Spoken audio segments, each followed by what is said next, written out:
Tēnā koutou, kia ora koutou katoa. A very warm welcome to the Right Honourable Helen Clark, distinguished guests, academic colleagues, students and members of the public. My name is Professor Grant Guilford. I'm the Vice-Chancellor of Te Herenga Waka, Victoria University of Wellington, New Zealand's globally ranked capital city university and New Zealand's first-ranked university for research quality.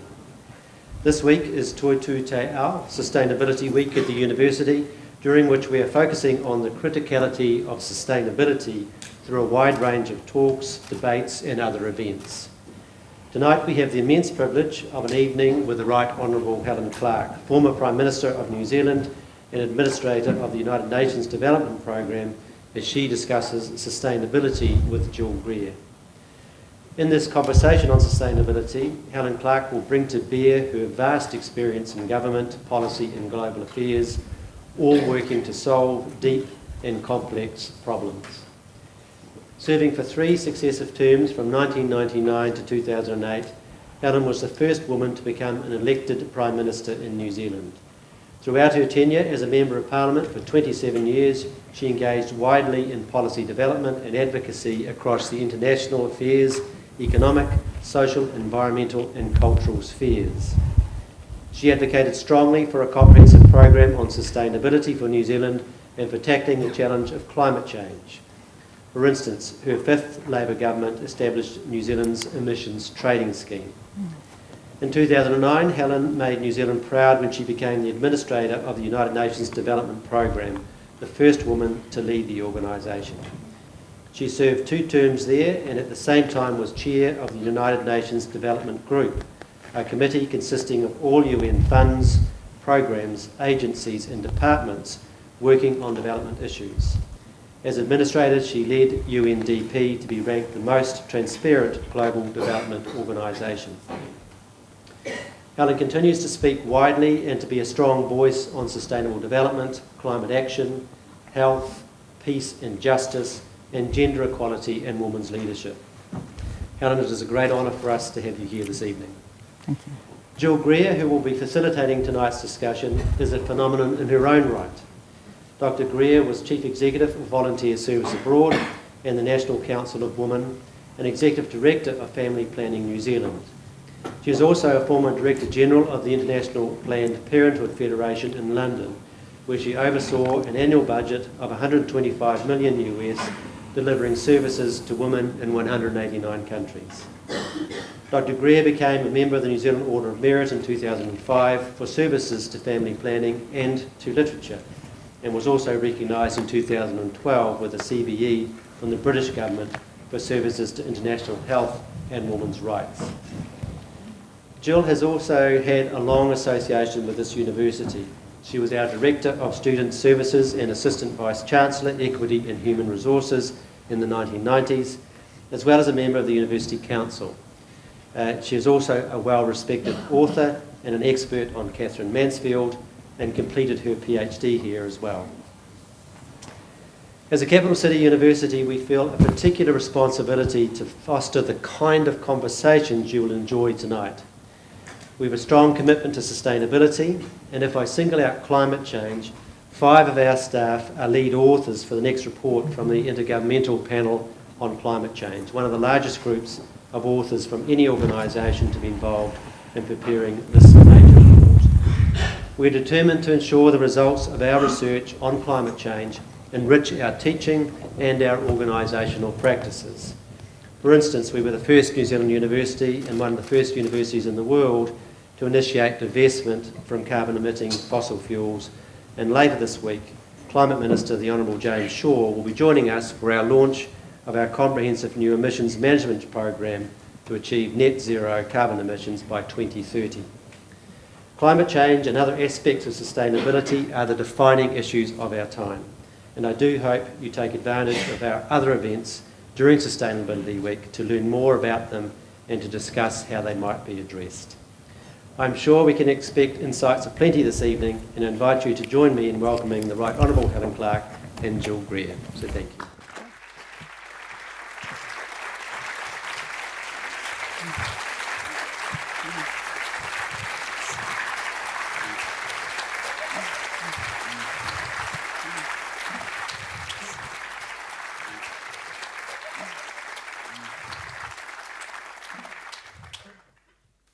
Kia ora tātou, and thank you, Vice-Chancellor, on behalf of us both.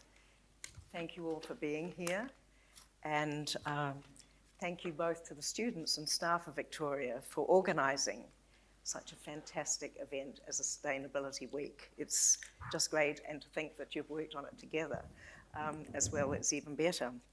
So I'm here to introduce Helen, who needs absolutely no introduction. So let's hear it for Helen Clark.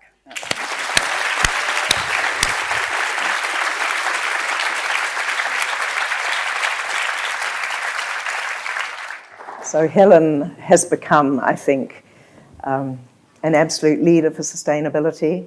Far from retiring from UNDP and leading a quiet life, she's just begun her foundation with 3 papers out already and is truly a global leader on these issues that we're going to talk about now. So I think we're very lucky, Helen, to have you back home. I know how much you're away at the moment. You've often said that 2015 was a remarkable year. It began with the Sendai framework on disaster risk management. It continued with the end of the Millennium Development Goals. There are a lot of goals in this conversation, I have to warn you. And then it continued, of course, with the development of Agenda 2030 and the Sustainable Development Goals with over 100 indicators. That's why I say there's a lot of goals in this conversation. And then we had the Addis Ababa Agreement on financing for development, and all of this in the 1 year. Today, across in New York, the United Nations is assessing how far we've come in that time. And I can think of no one better than Helen Clark to give us an idea of what progress we have made in those 5 years. And today they're talking about this month being the beginning of another 10 years of activity and delivery. And that's part of what we'll talk about as well. So Helen, SDGs, all of those acronyms that you get out of the UN, can you just briefly talk about the Sustainable Development Goals and how they were different from the Millennium Development Goals? So thank you, Gill, and thank you to the university for inviting me along.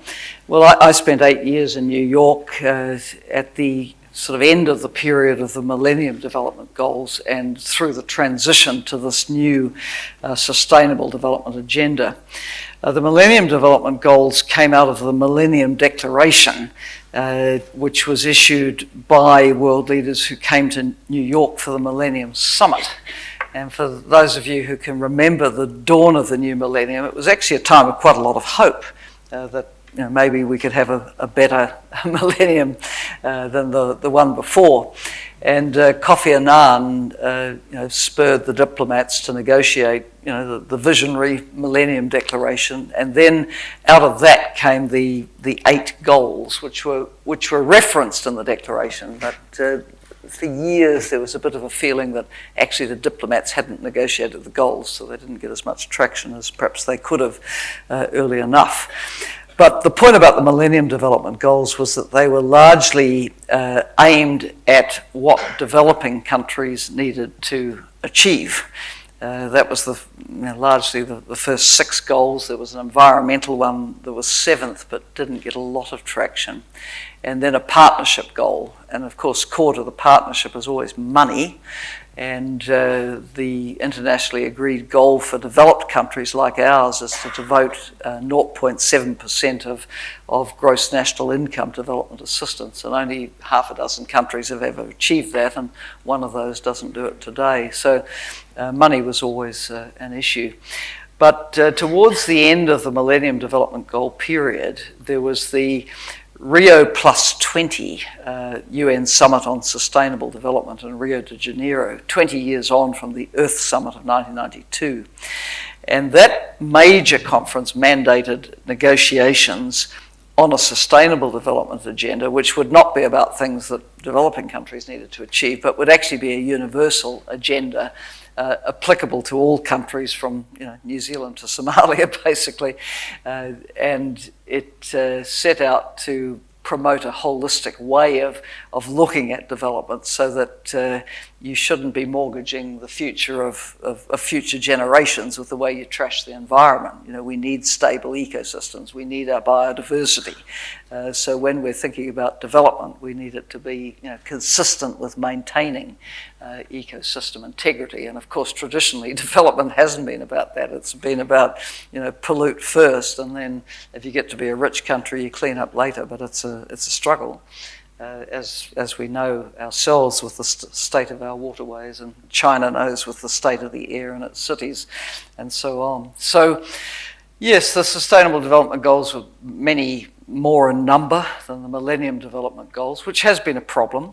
You can just about remember 8 goals, but 17 is a struggle. The 8 goals from the Millennium Development Goal era had 29 targets. This agenda has, I think, 169 and well over 200 indicators. So it's quite complicated. But notwithstanding that, many countries have embraced it fulsomely. At UNDP, as the agenda became very clear, even before it was signed off at the summit in 2015, UNDP was leading missions into countries that looked at how you would integrate the Sustainable Development Goals into national plans, policies and budgets, because actually these agendas all stay as bits of paper, getting dust on shelves, unless countries really care about them and grab them and take them home and say this is important to us and we're going to do something about it. And not just at the national government level, also in one of my roles as patron of the Commonwealth Local Government Forum, and it has been pushing for the SDGs as it pushed for the MDGs to be embraced at the local government level. So also implicit in the new agenda was a very high level of civil society participation, endeavour to get the private sector on board, because how it does business will have quite an impact on whether development is inclusive and sustainable. So, it's a great agenda. It's in the right direction. We should see the Paris Climate Agreement as in synergy with it. Because what's happened to the climate ecosystem is a sort of subset of the issues which affect natural ecosystems in general. But I'm probably anticipating a future question of Gill's. But She's stolen them all. Yeah, but tossing them off. if you tried now to negotiate the agreements of 2015, you couldn't do it because of the political changes in key capitals. And it's pretty obvious what one of them is. But I mentioned Rio +20, Rio de Janeiro. I mean, Brazil was host of this major conference, and you had, at that time, governments in Brazil that actually cared about the Amazon, and cared about inclusion and ecosystems. And now you have a president who's basically incited people to set fire to it. So these changes are really very, very destructive. And I think the least we can say for democratic societies is you do get a chance to vote again from time to time. So the UN system and those who care about these agendas must hang on to them and must keep working at them in the hope that the tide will turn in some key capitals and you can get some more action and buy-in again in the future. Helen, you did a very unusual thing around the SDGs at the very beginning. It's not often that the UN actually goes out to people like us and says, what do you think? What are the issues? So you did what I think was pretty much unheard of. You arranged for a survey around the world. Would you like to just talk briefly about that and what the results of that showed from the world we want? Well, I think again it was a lesson from the Millennium Development Goals, which were, as I say, came out of a declaration that was negotiated by diplomats in New York and didn't really get traction in capitals for a long time. And then when the goals were promulgated, that was done at a sort of hierarchical level in the UN. And so there wasn't the engagement you want from societies around the world. So yes, in my time at UNDP, I had people there who said, we should change this. It's clear there's a mandate from Rio to negotiate this new agenda, but let's make sure the negotiators, the diplomats, actually hear voices of people from around the world. So there were 3 sets of consultations. One of them was the Global Online Survey, which eventually attracted 10 million responses. And it listed a whole range of areas, every conceivable thing that could be in the SDGs. And it said in the survey, identify the goals that are most important to you, or the areas that are most important to you to be reflected in these new goals. Now, globally, what came out top in whatever order was access to health, access to education, and access to work, right? And probably pretty much mirror priorities here, wouldn't it? If we've got the health system right and we've got adequate income and we can get the education that we aspire to, this is pretty important. But interestingly, the 4th priority that came through globally was honest government, because a lot of countries don't have transparent and accountable government. And citizens know that. They know that, governments steal, governments don't work in the public interest in many, many places. So that was quite interesting, and probably had an impact on the Sustainable Development Goals. For the first time in development goal setting, having a goal on inclusive and responsive governance for peaceful societies, which wasn't liked very much by quite a lot of autocracies, but on the other hand, there was a sort of, a bow wave behind it. So that was one rather important input. Then UNDP, which has, up until after my departure, been the lead agency in the system, led on getting agencies to support national consultations on the SDGs. And close to 100 countries, overwhelmingly developing countries, ran these. And the bottom line for the UN facilitating them was very, very wide participation. To make sure that from across the society, social groups, ethnicities, indigenous people, the poorest and most marginalised got a voice. And then that, of course, puts some pressure on the diplomats from those countries to be, sort of listening to, is that what people want? We better reflect that. And there were also global thematic consultations that were hosted in about 10 capitals, so environment, health, equality, education, etc., etc. So all of this was to give a groundswell of opinion from civil society, both community level, NGO, scientists, researchers, whoever you could bring into this conversation.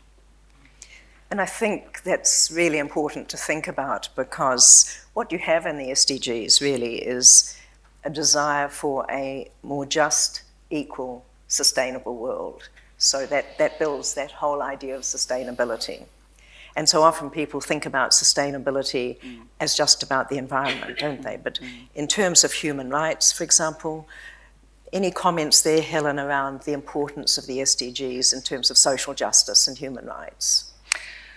Yes, well, this SDG 16 about peaceful and inclusive societies, based on the rule of law, is very, very important. And it gives something to hang on for civil society. Advocating in situations can be very, very, very difficult. I mean, if you look at what the UN has contributed to humanity since 1945, one of the most important areas is in the whole human rights pantheon of declarations, treaties, protocols, and so on, which set a standard that countries can aspire to and advocates can hang on to. And you could say in quite a number of countries more honoured in the breach than the observance, but it's very important to have that sort of set of norms that people can have as a reference, if you like.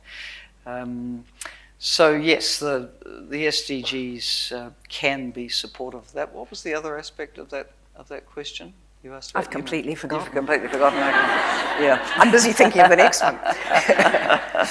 In fact, I think it's important too to remember how critical New Zealand's role was in the development of both the League of Nations and of the UN as well, and in terms of human rights.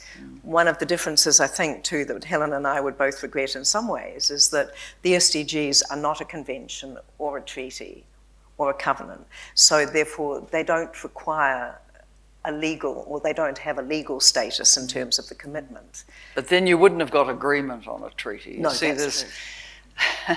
it's very difficult now to negotiate new treaties in the rather polarised world that we have.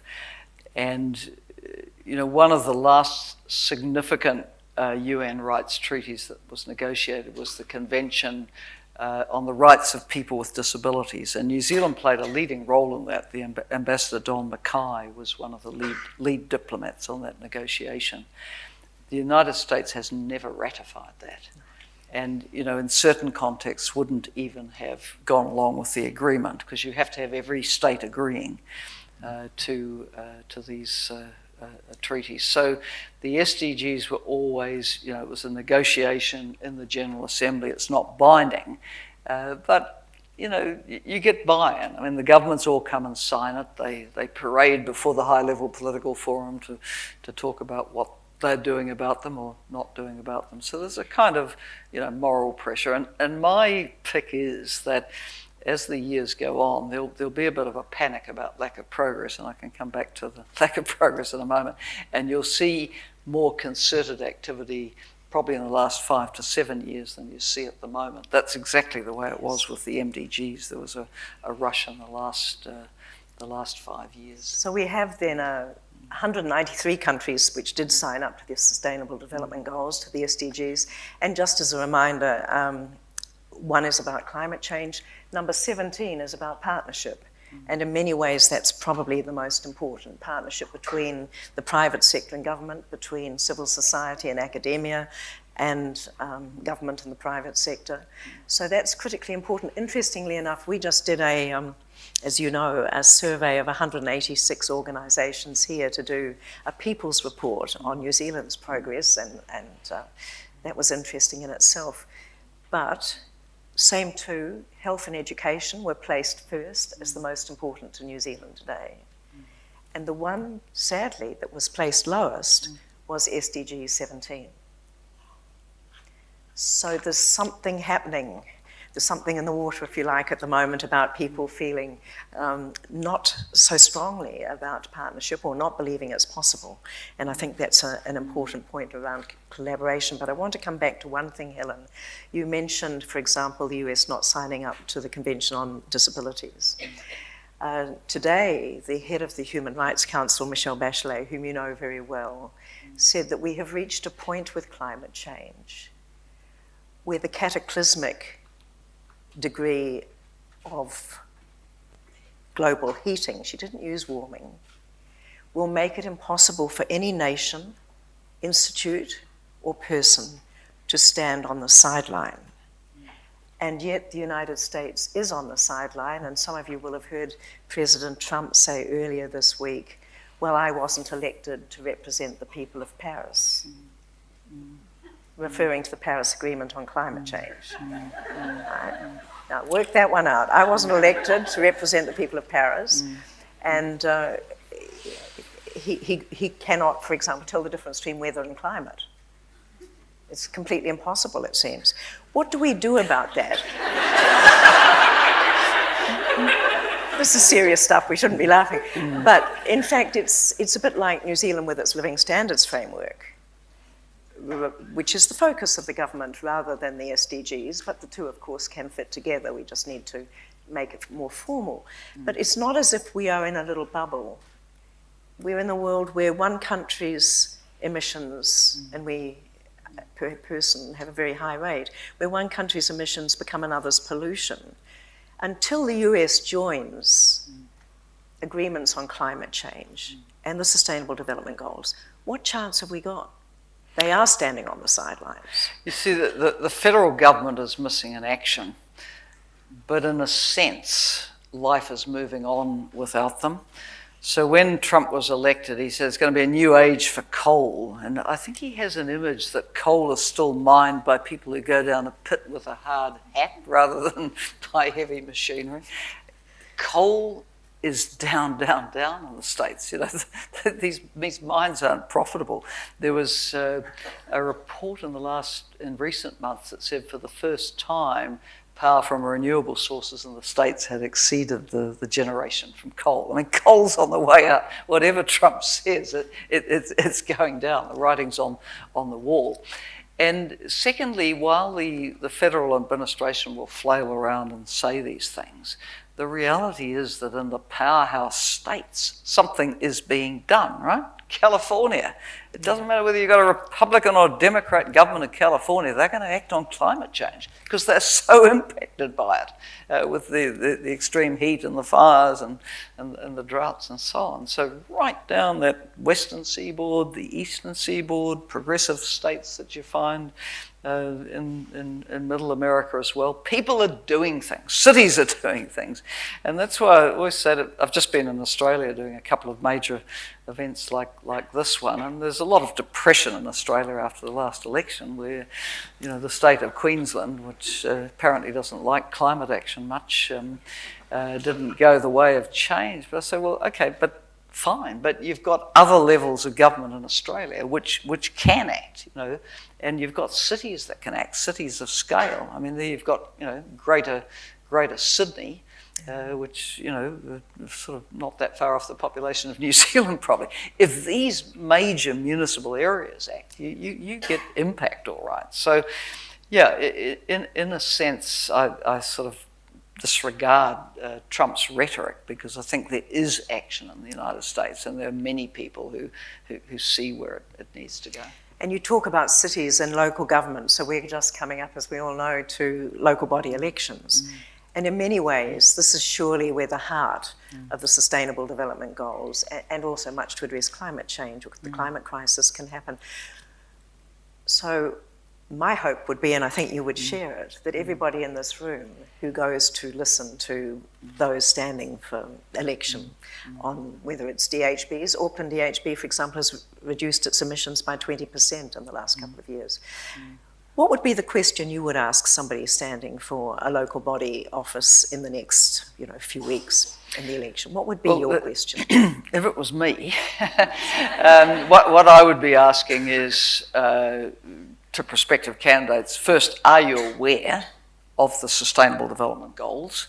And are you aware of the new urban agenda that came out of the Habitat 3 conference in 2016? And if elected, what will you do to make these part of the agenda for the city or the district? The great thing about local government in developed countries is that while at a national level we long ago abandoned national planning, as it were, and really have to retrofit to do things like climate action and SDGs. At the local level, of course, the Local Government Act requires participatory planning. You know, there has to be a process, a number of processes where the public is consulted and you produce a plan. And this is ideal for something like climate action as per Paris and for the Sustainable Development Goals. And it's entirely possible for cities to grab these agendas and say, we want to base our plan on these. So that's what I would be arguing. And, saying to the cities, will you commit to being the kind of inclusive and sustainable city that these agendas envisage? And I think that's really important. And I think if every single one of us went out from here and actually asked that question, we would start to make people more aware. Rotorua, for example, has done a great deal in terms of, developing itself as an SDG city. And Copenhagen is apparently the most sustainable city in the world.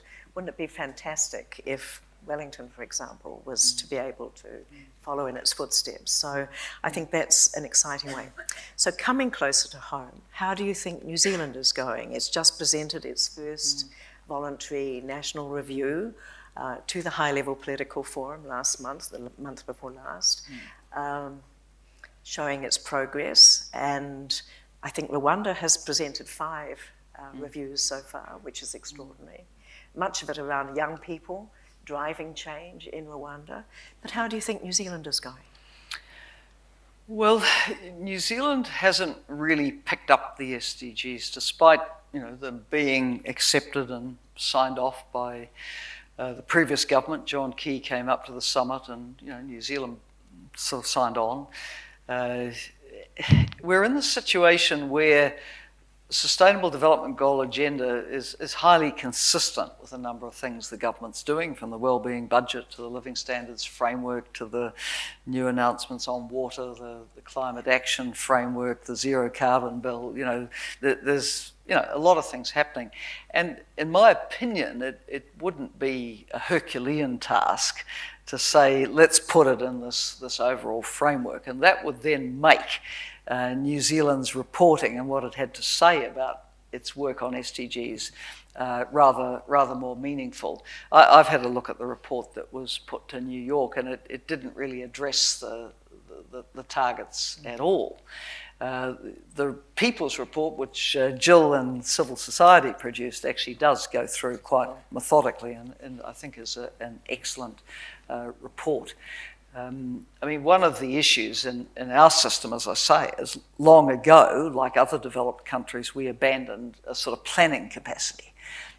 So where you put something like this in the government structure can be quite challenging. My own opinion is that probably it would need to go as a secretariat in Department of Prime Minister and Cabinet, and then the Prime Minister also has ownership and oversight of it, and you have the convening power to get ministries to work together. And the key thing is to get them out of their silos and start thinking about the interactions of policy across the economic, social, and environmental. So I think we could do this. Now, if you then go goal by goal, as the People's Report did, we also have some challenges with this agenda. Look, we don't have the poverty of Somalia, of course, but relative to our situation, it is quite shocking that 23% of our children are reported by our official Department of Statistics to be living in households that are under the poverty line when you take housing costs into account. And you have to take housing costs into account. They're horrific because of what happened at the low end of the housing market. Not enough investment in social housing and people becoming excluded. If you look at SDG 2, which is the goal on hunger and food security, you might think, oh, well, what's that got to do with New Zealand? We don't have famine. Well, the Ministry of Health official statistics tell us that 19% of our children, that's almost 1 in 5, live in households that are classed as moderately or severely food insecure. So we have issues on the most fundamental sustainable development goals, let alone, get to freshwater habitats and quality, or, many, many other things. If you take, and I do very much see the climate action agenda as part and parcel of the SDG one. If you look at our greenhouse gas emission footprint, how aware are New Zealanders that little New Zealand, with its 5 million people, roughly, per capita, is the 21st biggest emitter of greenhouse gases in the world, per capita. We're the 5th biggest emitter in the OECD. I mean, let's not think we're not part of the problem. We're part of the problem. So, as I say, there is action in these areas, but it might help galvanise some more support for it if people had a higher awareness of the fact that we can't be complacent. And I think often we're complacent. We think, oh, it's all right here. Well, it's not all right. And it really is a bit of a call to action I'm making to, for people to do what they can at whatever level, whether it's their university becoming sustainable, their city, their workplace, and a bottom-up push to address a range of these issues. So I'm going to open the floor to questions in a moment, but I have one question before that.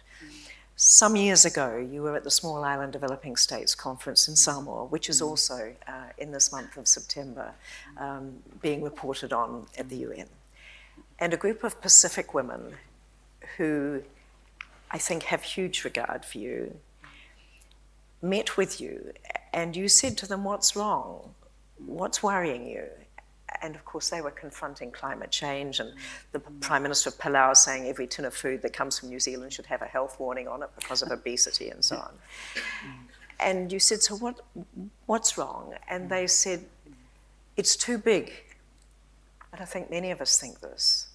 You know, we have this picture of a dystopia because of climate change, which is very bleak. They said to you, it's too big. What can we do? There's nothing we can do. We feel it's hopeless. Do you remember what your answer was? I probably said start where you can, locally. No, what you said was, and I've remembered it ever since, and what you said was, meta problems don't always require meta solutions.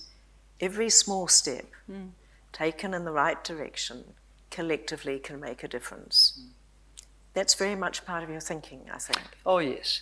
But also for the very vulnerable countries in the great oceans, like the South Pacific states, they absolutely need international solidarity because they are faced with challenges which were not of their making and which are very, very expensive to adapt and mitigate around.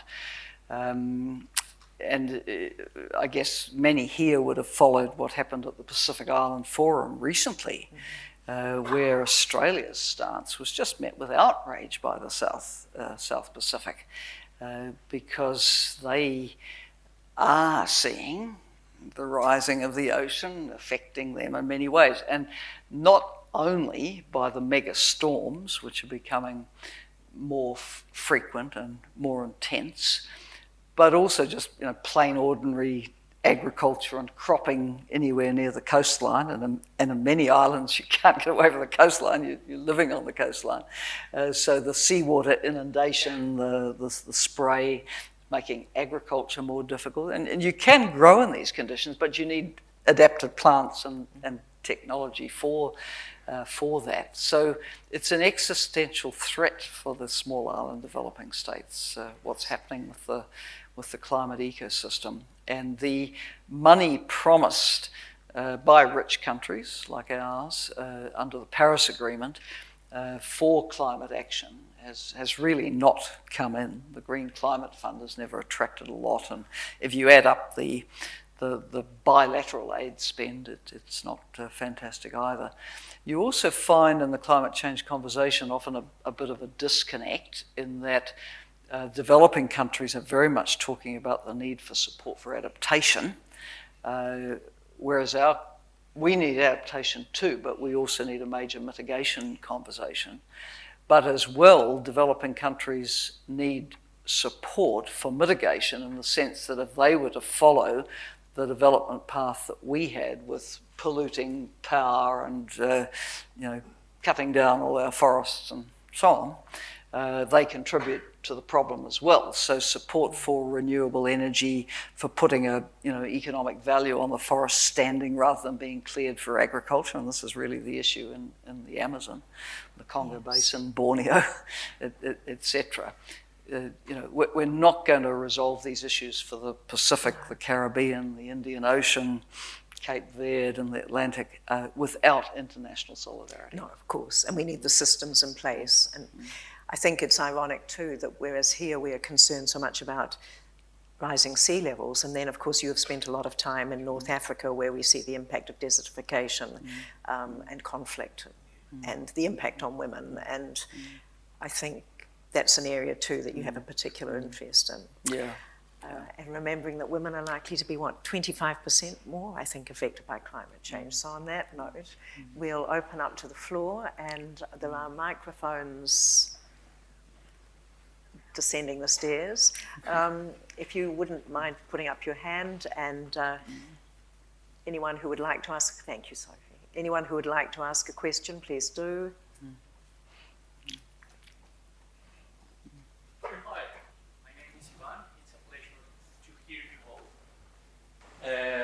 My question and my concern is climate change, again, going back to climate change, is affecting, increasing the number of climate refugees both in developed and developing countries. And still, the Human Rights Commission and other organizations focused on refugees haven't reached an agreement on how to define what's a climate refugee. Some of them focus more on political refugees, some others call them environmental migrants. And meanwhile, we can see what's happening in the Bahamas, the potential sea level rise affecting the Pacific Islands. Jakarta is moving 10 million people into Borneo, Dhaka, many examples, and still up to this moment there is not a proper definition of what a climate change is. So I think, although it sounds trivial, it actually affects a lot the process of taking decisions. What's your opinion about it?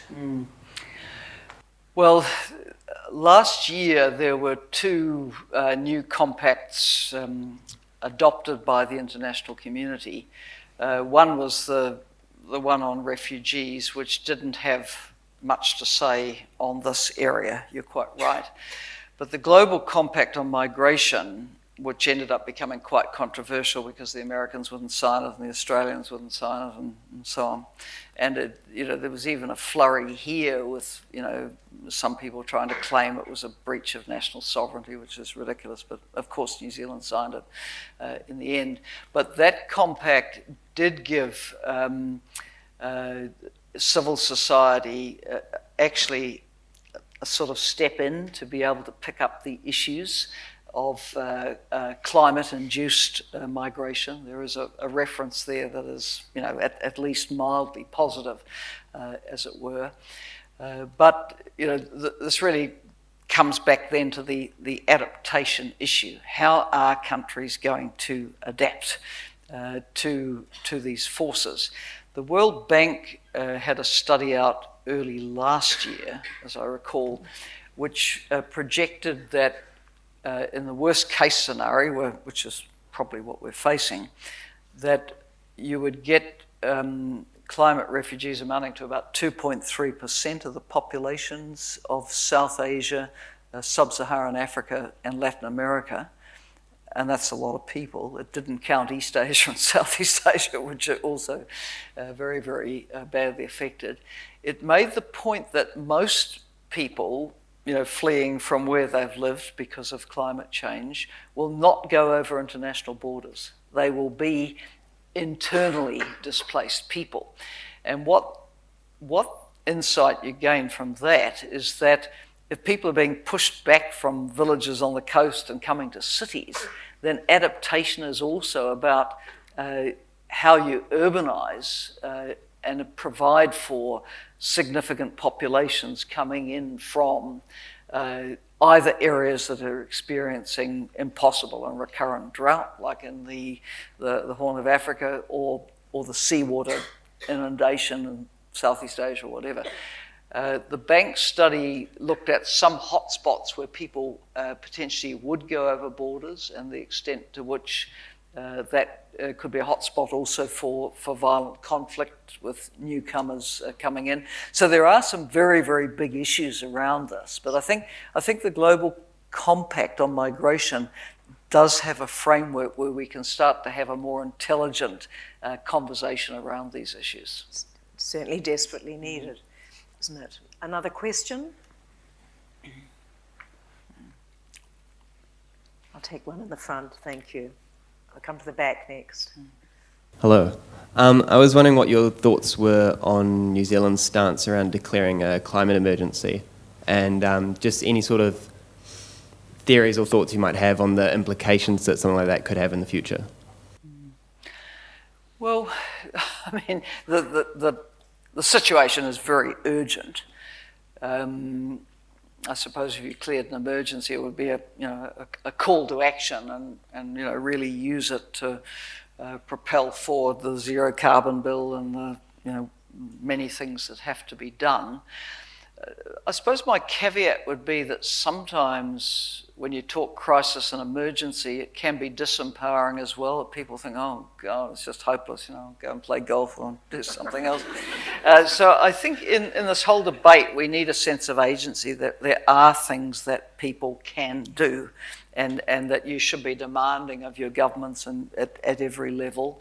and that you can do in your own community and your workplace and your institution and so on. So, you know, if we're really going to get change, I think that encouraging that sort of push from the society level is extremely important.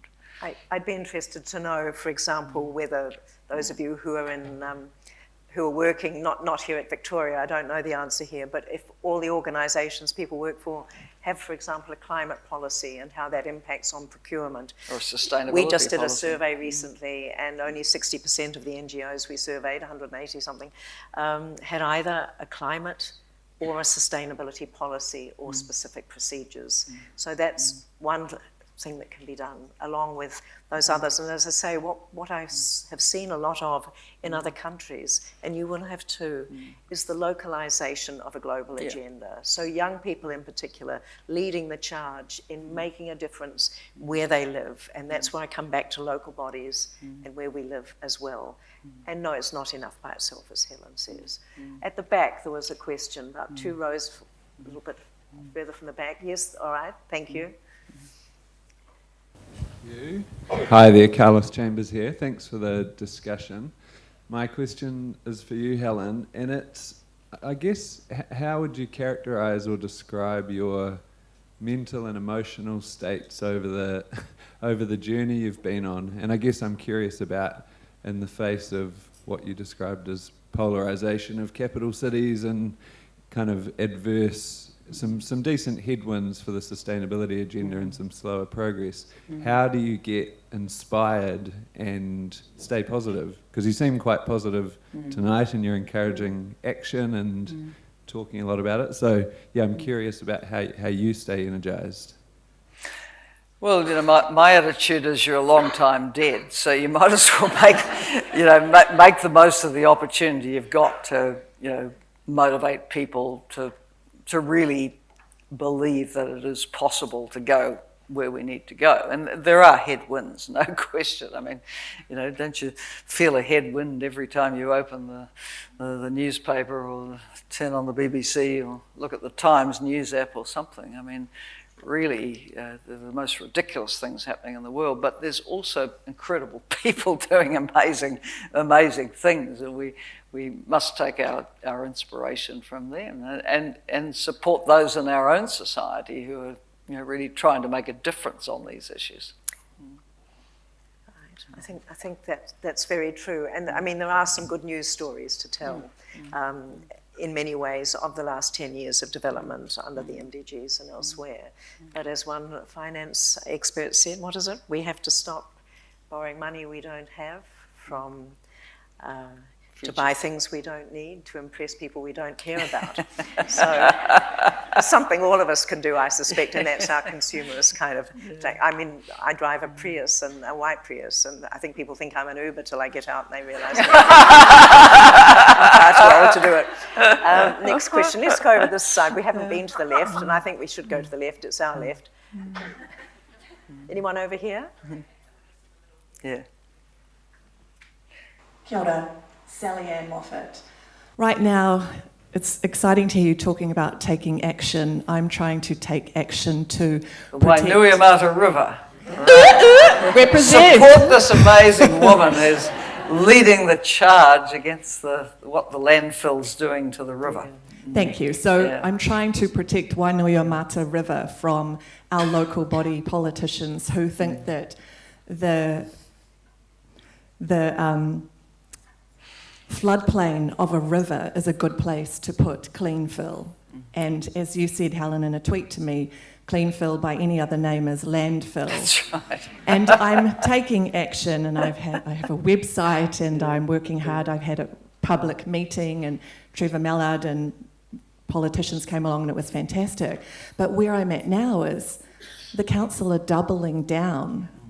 They've just contacted us today via social media saying that all they want to do is change a couple of truck movements in their application for a consent. And I'm at a loss. Like, what do we do next? How do we not You run can out of vote them energy? out, of course. Yeah, well, I need to mobilise people. And I'm only 20 minutes, like Lower Hutt's just down the motorway, you guys, but I feel like I'm living in a third world country when the rest of the the world is declaring climate change and an emergency, and there's a council 20 minutes down the road that wants to put a clean fill on the floodplain of the Wainui River. So any more advice would be gratefully received. Yeah, and I think, the question to the candidates has to be, where is the vision for where we need to go with waste?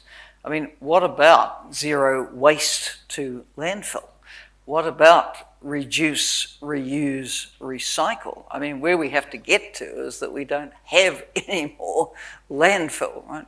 And let's face it, landfills are also a not insignificant source of methane emissions. So, I mean, this is the time to be talking about it because it's local body election time and hold people accountable. There's probably a few of us in this room that would come along with you in the meantime, I guess. Ask some As questions. a voter in Hutt City? Absolutely, yes. Let's catch up after this. Yes, in the middle, thank you. Thank you both for being here. This is wonderful. We don't seem to hear much in the conversation about human global population, and I wondered, Helen, in your role in the UNDP, how much is there being talked about in trying to slow the rate of growth there? Well, my opinion is that just as happened in our own society, as women get education and access to services and economic empowerment and rights, they make their own decisions, right? I mean, if you think of, the generations of our own families, I think of my grandparents, who 3 out of the 4 were members of families with 9, 10 or 11 children each. And we've seen family size come down dramatically with access to contraception, women defining the kinds of lives they want to lead, having access to education. And so that's where the emphasis needs to be on, it's basic human development and giving people agency, knowledge, the right to make the choices about their lives. And you will see population come down when that happens. But one of the sad things again about, and Gill could speak with great authority on this as well, is every Republican president of the United States from and including Reagan's time on, has cut all funding to the UN Population Fund, which does the hard yards alongside the organisations Gill used to represent in family planning. Because unless these organisations will rule out ever saying anything positive or doing anything positive about abortion, they get all their US funding cut off.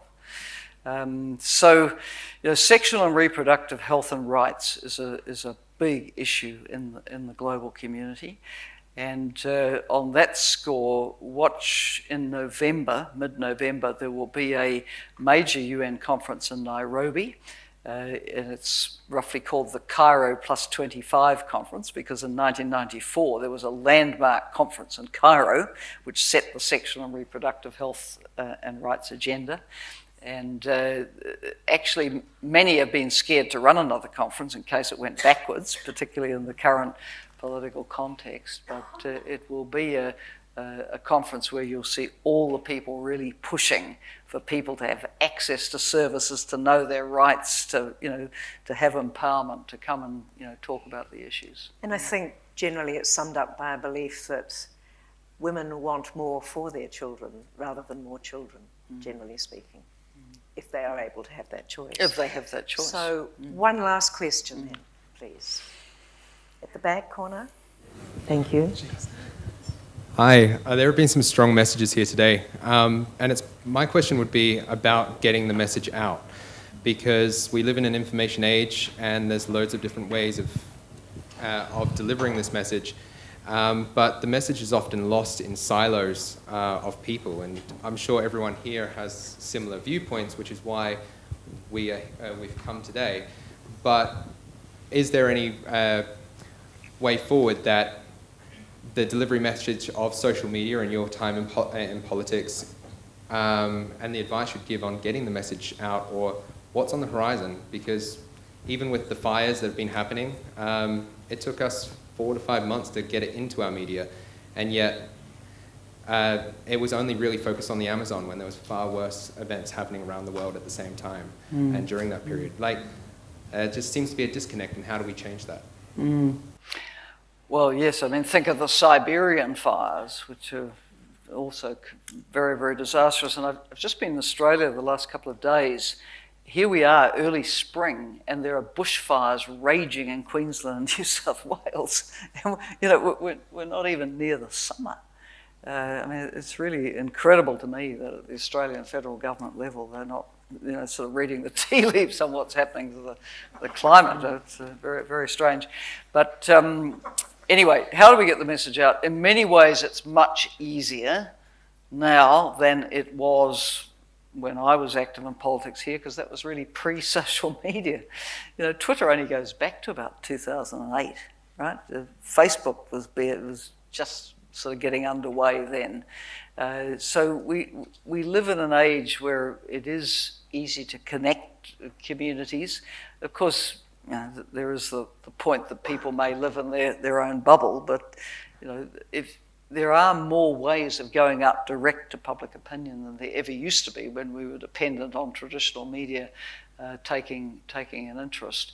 But I think it's a question of, you know, raising these issues, both through the social media channels, through the opportunities that present themselves with candidates' meetings for elections, local or otherwise, in your own organisations, round the teacups, at the family gatherings. I mean, you know, word of mouth is a very powerful thing, and if everyone begins to have the same conversation and join the dots about what's happening, you know, hopefully it becomes, you know, some momentum for action and buy-in to what needs to happen here to address the issues as well as globally. And I think that's probably a very good note to end on, which brings us back to this idea of each of us taking those steps in any way we can and joining up with government to do it.